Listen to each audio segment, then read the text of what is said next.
L'industrie des CMO entre dans une phase critique de consolidation. Une situation qui s'explique par l'intensification des pressions tarifaires et le durcissement des réglementations.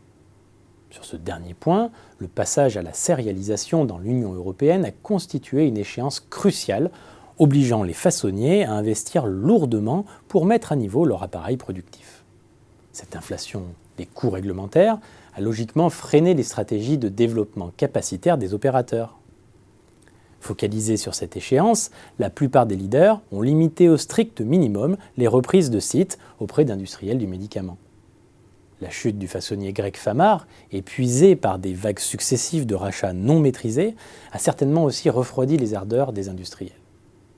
D'autres CMO d'envergure, à l'image de l'allemand Aenova, apparaissent aujourd'hui fragilisés par leur stratégie de croissance externe très offensive menée par le passé. Pour autant, la recomposition du jeu concurrentiel se précise, car les lignes de fracture s'accroissent entre petits et grands façonniers, avec les nouveaux enjeux de transformation numérique. Loin d'être achevée, cette phase de consolidation se révèle prometteuse pour les 5 groupes leaders français.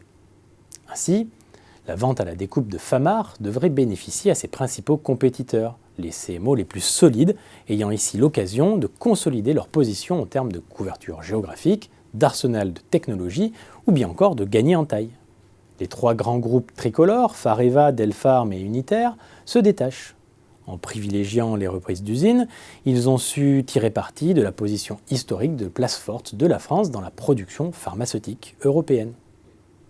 De plus, aucun d'entre eux n'a jusqu'à présent été confronté aux crises de croissance rencontrées par nombre d'autres grands leaders européens. Attention toutefois à la recomposition plus globale qui se joue à l'échelle de la filière.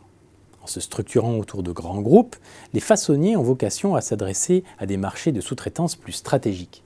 Cela implique une accélération du mouvement d'ouverture vers d'autres acteurs de la filière pharmaceutique, y compris dans la bioproduction, un champ aujourd'hui totalement cloisonné en France. Sur ce dernier point, le repositionnement de Catalent, Thermo Fisher Scientific et Lonza sur la bioproduction a creusé le fossé entre les 3 leaders mondiaux et le reste du métier. Toutefois, les acteurs français et européens peuvent encore s'imposer sur les marchés d'innovation. 3 principaux angles de pénétration sont alors portés. La spécialisation sur des créneaux spécifiques, le ciblage des innovateurs européens de petite et moyenne taille, et la valorisation de l'expertise pharmaceutique sur des marchés connexes. Les groupes français Fareva et Anjac sont à la pointe de ces stratégies de développement parallèles dans la sous-traitance de fabrication pour l'industrie pharmaceutique et pour celle du bien-être et de la beauté. Ces créneaux dynamiques sont aussi à la portée des acteurs de plus petite taille. Ils constituent même pour eux des pistes de redynamisation de leur activité par l'innovation.